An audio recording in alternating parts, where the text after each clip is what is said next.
live. Yeah, we going live. Hey, we going live. Yeah, we going live. Yeah, we going. Yeah, we going. Yeah, we going live. From the 50-yard line, we going live. From the 50-yard line, we going live. From the 50-yard line. Hey.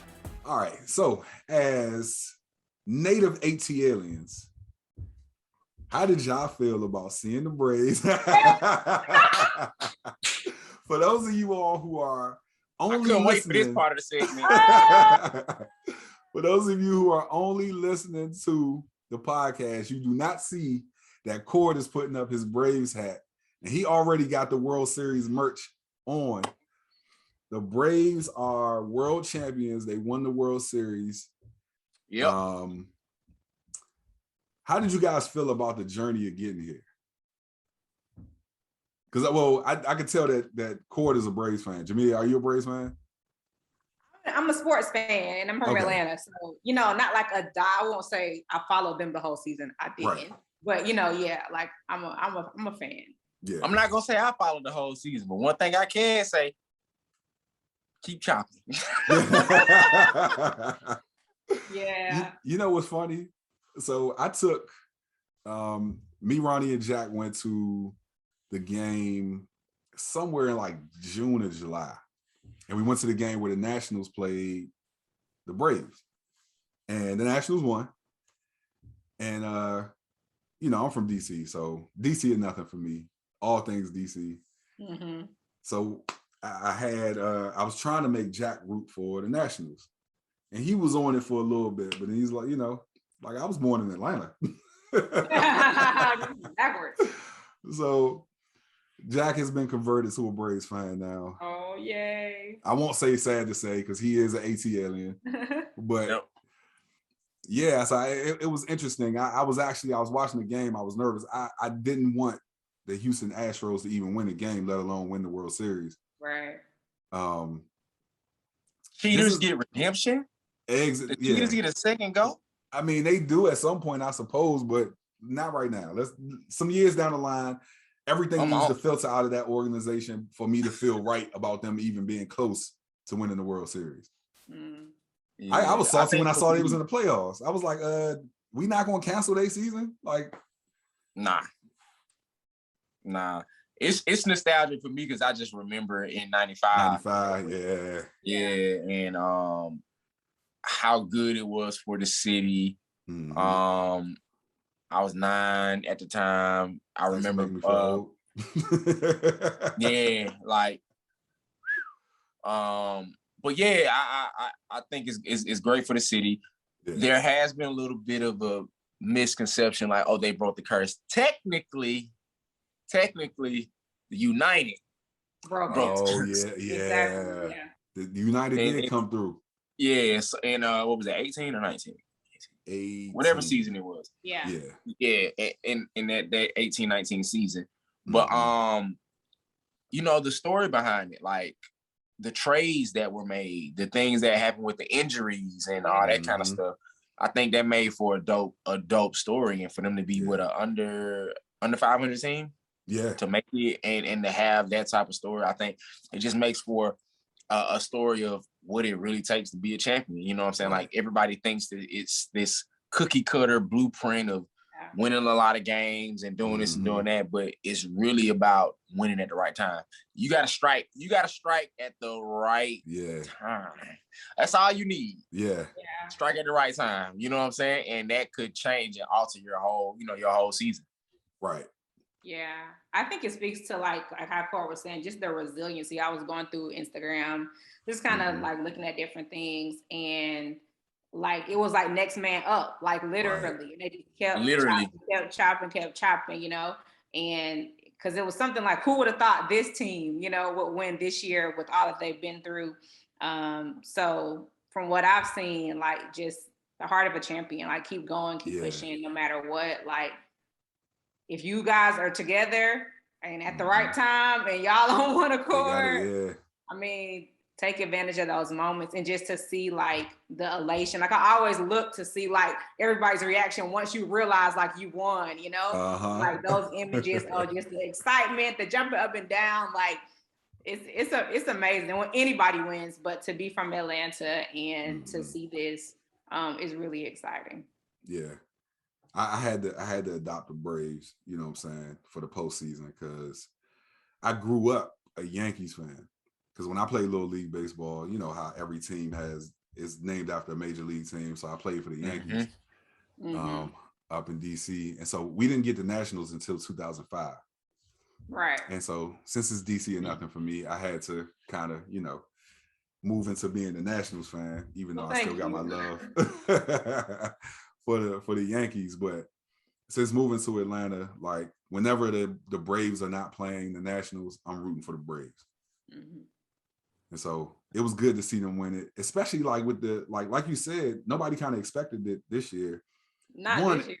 It's dope to see so much parity in baseball, right? Well, you want to see it in any sport. Like we don't want the team that's winning all season to just sweep through and win the whole thing. Like there's no fun in that. No. I expected them to win it last year, actually. Right. That's what I'm saying. Yeah. So yeah, it was good to see them get, you know, hit their stride at the right time and get on it. Yeah. And not to mention when you really think about it, with the Dodgers and the Astros for the past couple of years have been pretty dominant teams. You know what I'm saying? So to overcome both of those. Yeah. Just got to get in the playoffs. No matter what seed you are, right. just get in there. When you in there, it starts over. Right. That's it. Strike at the right time. Just get at the right time. There. That's the beauty of sport. Like we are even now. Right. So it don't matter what you did during the regular season, what you doing in these playoffs. Right. Nope. You got to show up and play every day. Right. Every day. All right. Let's jump to this Buccaneers Saints game from last week. Because I don't think anyone betting would have believed that the game would have ended the way it did. Maybe you believe that the Saints might have won. But when you add in the factors that Jameis Winston got hurt, shout out to him because I know this has to be rough. Torn ACL. He was playing well. He was playing so well. Yeah. Oh, I hate that for him. The fact that Trevor Siemian had to come in and do it for him, and you know, I know in the media they try to make it quarterback versus quarterback, but that Saints defense and what they did to Tom Brady was nothing short of amazing. So how did y'all feel looking at that game? I know you guys are Falcons fans, if I'm not mistaken.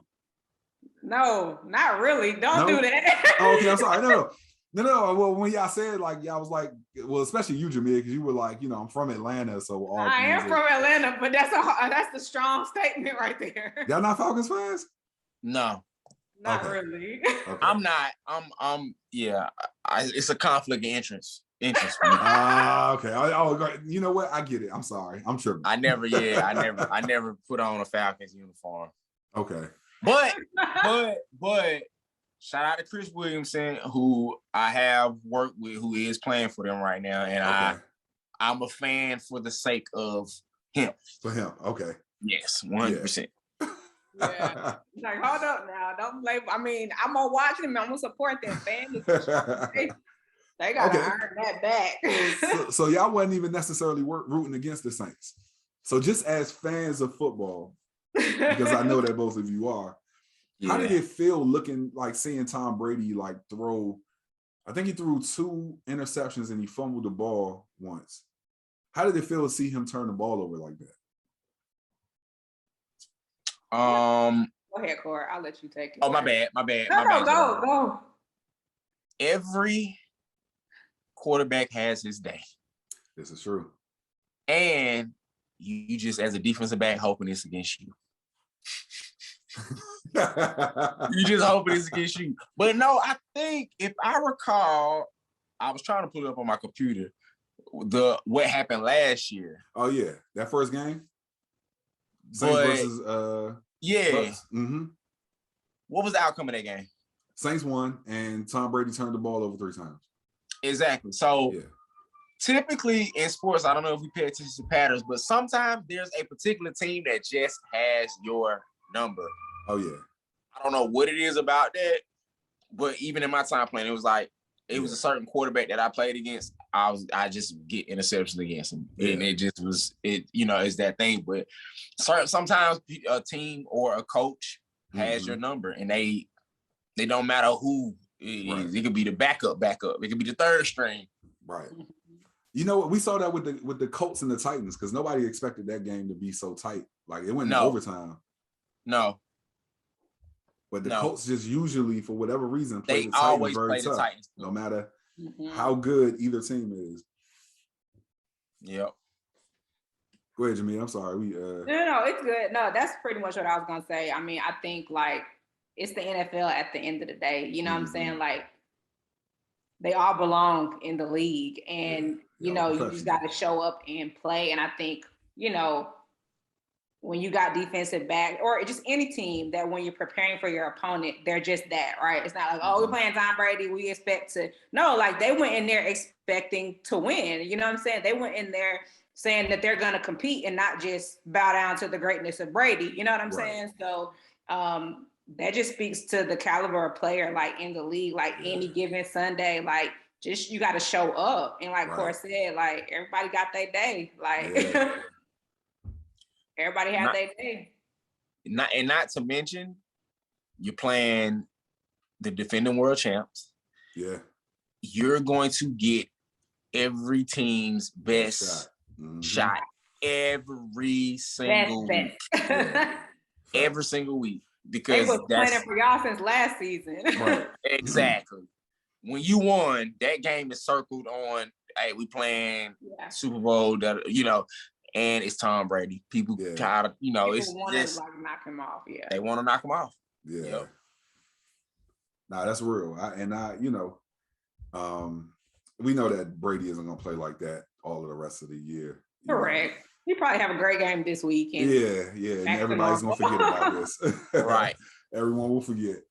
For real. It was just interesting to see. And shout out to the Saints defense. Like they did that, you know, and I think Brady may have stoked this fire, right? Because he made those comments, you know, a week prior on Peyton and Eli's show for Monday Night Football that defensive players were like dogs chasing cars. And so I think they took exception to that. Yeah. And then he tried to clean it up. You know what, Cor?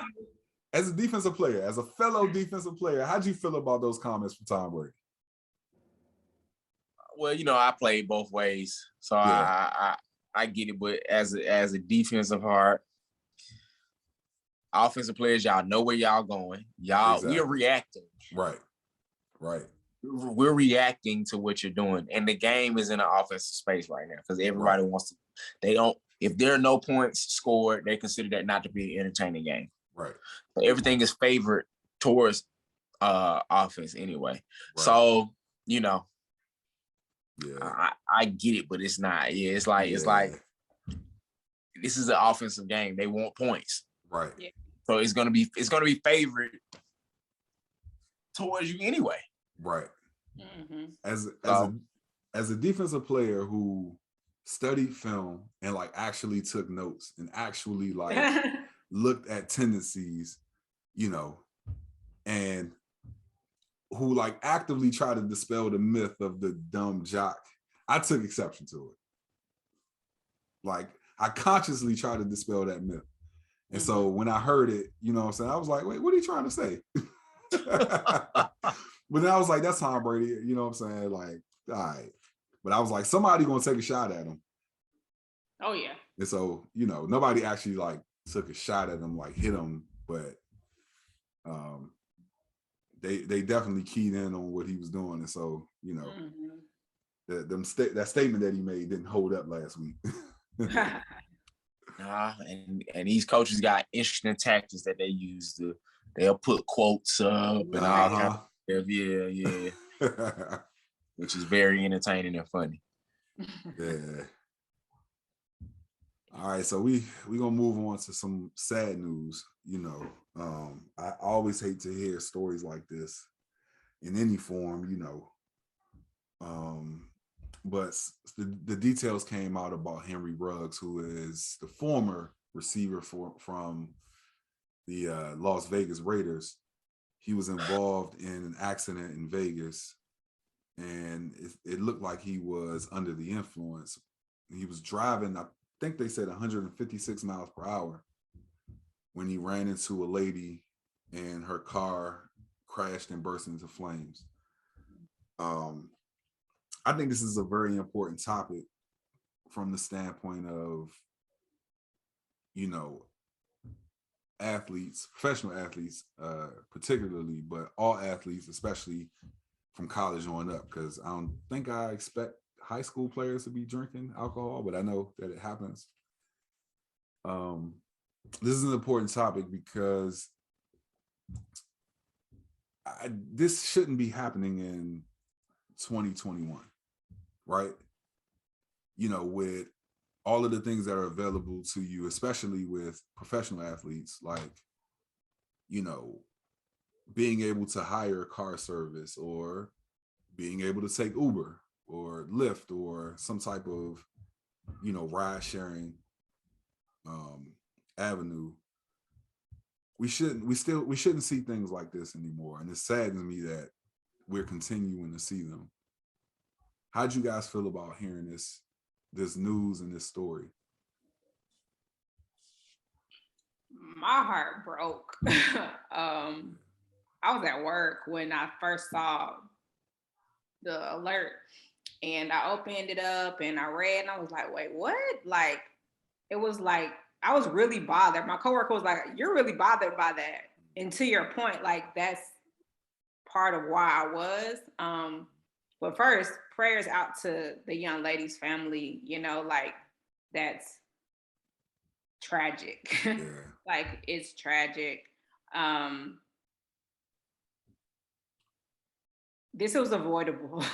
Yeah. Like, I believe it was avoidable with all the resources that, let's just talk about regular people, because we have Uber, we have Lyft, you can call a friend, like, there's no reason for anyone to get behind the wheel of a car under the influence. And then to top the layer off with you being a professional football player, there's ample resources. Stay put, stay where you at. Right. Like, if you can't get nobody, just stay where you are, And then I saw the video today that TMZ released that was right after it happened. And he's like, I think Henry Ruggs is going in and out of consciousness. And he is I guess, aware of, like, there's a car over there on fire and someone's in it. But it's just so tragic. It's really tragic. And I think just knowing a little bit about him and reading about him, he's from Alabama. Like, he went to the University of Alabama. Right. Discipline, structure. Right. You came from Nick Saban's program, you know what I'm saying? So that discipline and that exposure you've had before. And I'm sure that you've handled situations in the past, obviously different because we haven't heard about anything to this degree, but you're used to discipline. You're used to structure.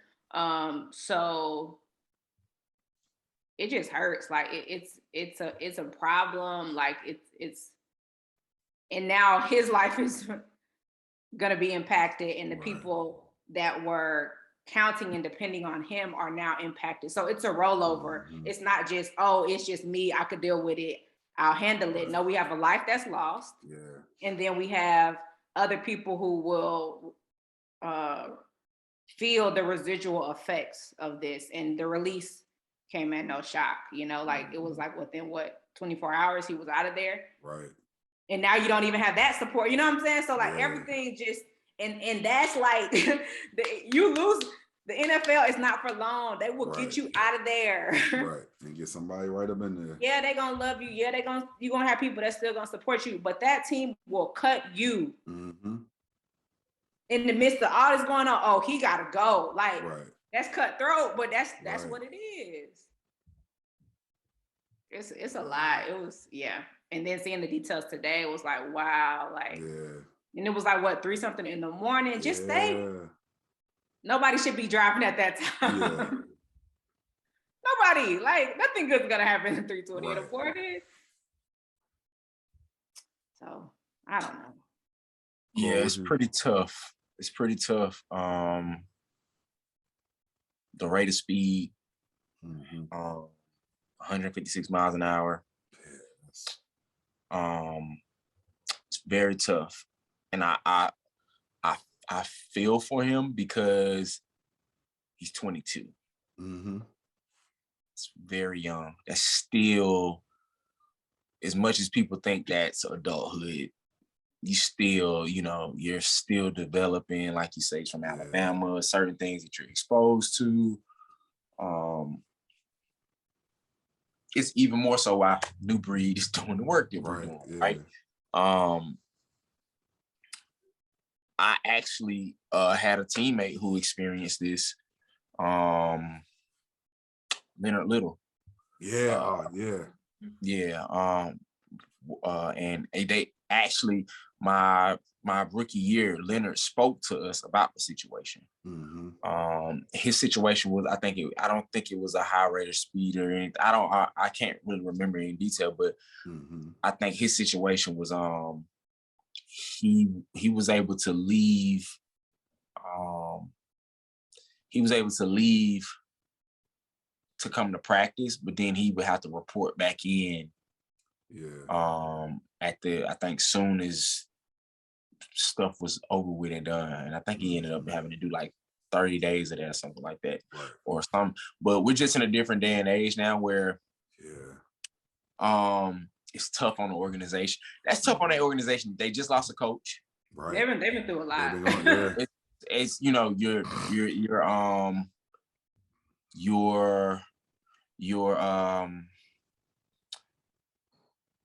moving to a new city. Things have been balancing out, and I think it's just tough. And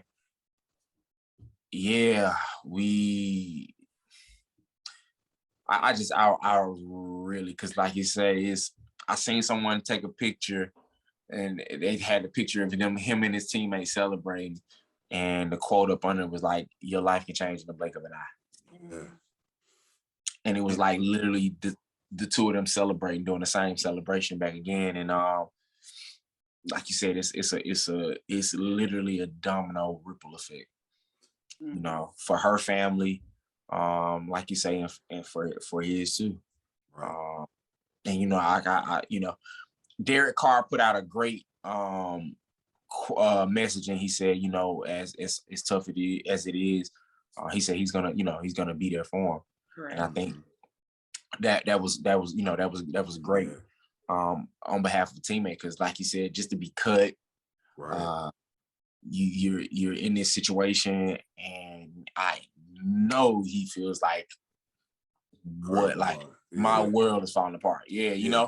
And to hear that from Derek Carr, that meant a lot for me to hear that myself, because it's like, okay, who's reaching out to him right now? And obviously you've made a mistake. You made you've taken someone's life, but I just, I hope in some way behind the scenes the team is still going to be there for him somehow, some way. I hope so too. You know what I'm saying? And I hope that, like, this is a tough lesson to learn. Like, full transparent moment. Let me start with this, because hopefully what I said didn't sound as though that I was being holier than thou or anything like that, right? No, not at all. Because, like, I can't speak for anybody else, but I've been there before, right? Now, my consequences of driving under the influence wasn't that I've taken somebody's life, but it's not as if he set out that night to say, I'm going to go drink and I'm going to drive and I'm going to take someone's life. And so, his actions weren't malicious or anything like that. And life was lost, you know what I'm saying? And so that's a tough pill to swallow. You got to live with the fact that your actions cause someone to lose their life. That's something that, you know what I'm saying, like, you're gonna need major therapy for. It's gonna be therapy for. Definitely. And so, speaking about it from this side, I'm certainly not taking away from the fact that life was lost, and I feel deeply for her family, like to have to pick up the pieces of this. I don't know how old she was or anything like that. I did hear that there was a dog in the car too, so you know, she was 23. 20, yeah, like yeah, you know, life just beginning, like, and so it's just two lives are pretty much, you know, one life was lost, one life is now like gonna be reeling, and so like to see that, man, somebody is putting their arm around them and saying like, okay, you know, while you made this mistake, it won't define you, you know, or anything like that. Like, it's good to see that. But I also hope that Henry Ruggs goes and he puts his hand around that family, you know, to kind of atone for the decision that he made. Right. Like, again, this wasn't something that he had planned to do, but our actions do have consequences. And, you know, it just sucks that this has to be the consequence of his actions. Yeah. It's definitely tough because,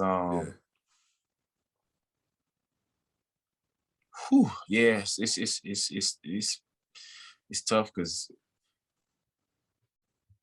I hope they don't try to, you know, just, you know, make an example. It's fine. Yeah. And like you said, with the amount of resources, I remember they had just started this like ride share program when my rookie year in the NFL, which was it was Uber, but it was Uber before it was Uber, you know. Yeah. So it was a hotline or something like that that you would call, and a police would come and escort you back to the house. Yeah. But like you said, just young, man. Like you said, it could be anybody. Right. Yeah. It could be anybody, you know. And like you say, it's tough because those type of things happen. Like they happen, you know. So, but we definitely gonna keep them lifted up in prayers and you know, hope for the best and all that. Yeah. Now put the cameras on me, put the cameras on me, put the cameras on me, put the cameras on me, put the cameras on me, put the cameras on me, put the cameras on me.